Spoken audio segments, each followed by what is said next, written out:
Sam Vaughn for Sam Sports Report. We'll start with the Chargers and Texans and refer to when they won the Super Bowl, and then we'll go to head coaching hires for my head coach hire for the Jaguars.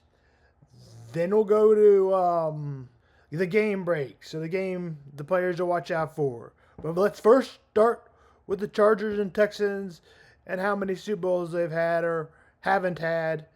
And we'll go on to we'll first start with the Chargers and Texans. The Chargers have never won a Super Bowl, an appearance only in 1994. The Texans have also never won a Super Bowl. That game between two teams that have never won a Super Bowl is a kick at 4:30 and 3:30. The Steelers and Ravens. The Ravens, who won a Super Bowl in 2013 and have won two. The Steelers, Super Bowl only, trailing the Patriots, have 5. The last one was with Ben Roethlisberger. They still have the same coach as they did before with Mike Tomlin.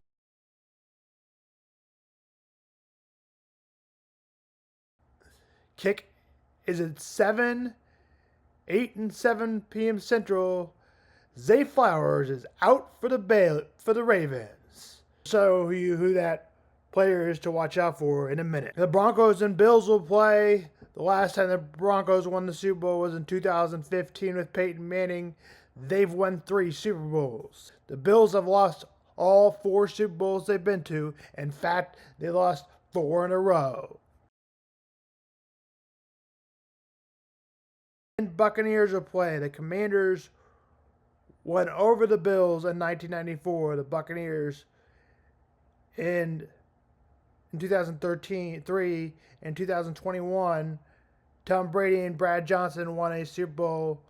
That game between the Washington Commanders and the Buccaneers kick at 8. Vikings and Rams. The Vikings have lost 4 Super Bowls. The last time the Rams won one when they were in LA just recently in 2022. But the Rams won their last championship in 2000 with the St. Louis Rams. Kick for the Vikings and Rams is at 8 o'clock and 7 Central. That's Super Bowl last winning teams on football. But let's go players to watch out for the Chargers. Justin Herbert. Running back.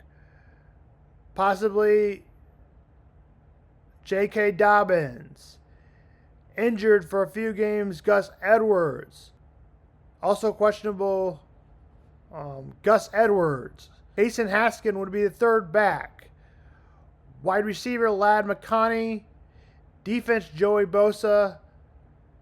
And Derwin James. For the Texans, quarterback C.J. Stroud, who has struggled to meet expectations, but still made it to the playoffs. Running back, Joe Mixon. Wide receiver, Nico Collins. Defense, Will Anderson Jr. and Daniel Hunter.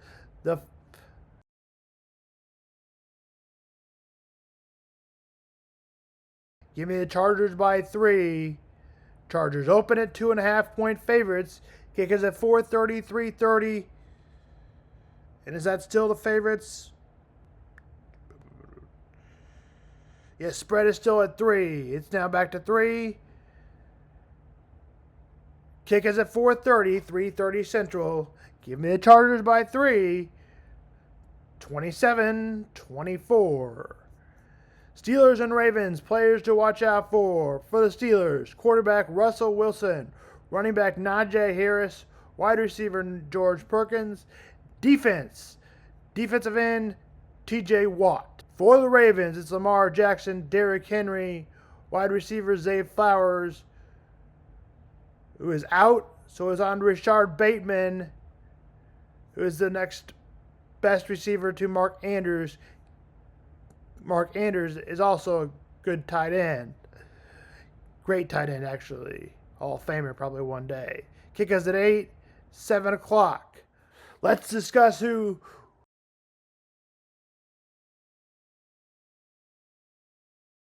Mike Vrabel, I have not revealed where he goes. We got a show coming up on that. On Gruden, I'm not hiring a racist jerk. That's my next report. Here's the ESPN.com story if you want to read more.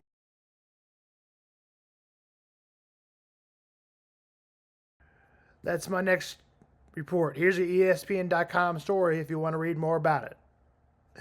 Liam Cohen, offensive coordinator, he would be fourth on my list. Aaron Glenn, defensive coordinator, Steve Spagnuolo would be second on my list. Third on my list, Brian Flores would also be on my list. Todd Monken would be first on my list, Ravens offensive coordinator. I may also include Liam Cohen as my second candidate, not my fourth. Todd Monken would be the coach of the Jacksonville Jaguars on my hires. My hires, Joe Brady. For the Jets, Mike Vrabel goes to blank. Joe Brady goes to the Jets, and Ben Johnson hired for the Bears. A lot of people are saying that the Bears and Jets will be dealing with a bigger media market, so they may be more stiff guys like Steve Spagnuolo, who was on this list, or somebody like Mike Vrabel. Steve Spagnuolo has interviewed to 3 jobs: Jets, Jacksonville, and Raiders. That's the 3 jobs that last night the Buckeyes prevailed over Texas to go to the National Championship. Ohio State's in the National Championship. Ooh, I don't like those words, but they are. And they're probably the favorite. And they started the 9.5-point favorites over Notre Dame. That game kicks at 7:30. But let's talk about this game. After a turnover on downs, it was a touchdown Ohio State 10-play drive. Got it in from a 9-yard run from Quinton Judkins. It was 7-0. A Texas punt. Ohio State punt. Texas punt. Ohio State punt. Texas punt. Ohio State punt. Texas punt. Ohio State punt. 1, 2, 3, 4, 5, 6, 7. There were 7 punts, 4 by the Buckeyes and 3 by the Longhorns. But touchdown Texas evens it at 7. A 24-yard pass completion to Queen Edwards got him down to the 5th for 18. First down. And then an 18-yard pass to Jotted Blue, to Jawad Blue, touchdown. We got a 7-7 game. And in one play, they were 75. Trey Everns caught a short ball over the middle. You thought that he didn't have any room, or he didn't have 75 yards of room. Well, he just kept going and going and going and going, and all of a sudden the field was wide open. Travion Henderson was gone for a 75-yard run to put the Buckeyes up 14-7. In the second half, it would be an INT, a punt, touchdown Texas to tie it at 14. No huge plays on that drive, but it was a methodical drive. A 3rd and 7 was a Dwight in blue touchdown pass of 26 yards. That was a big play. A punt, a touchdown for Ohio State to take the lead with 7 minutes to go on a 2nd and goal from the 1. It converted a 4th and 2 in a big way. A Will Howard pass. That made it 21-14. Going for it on 4th and goal from the 8. That pass was taken away from Quinn Edwards and recovered all the way for a fumble, recovery for a touchdown, an 83-yard return. That would put them in the lead, and that would put them in the lead.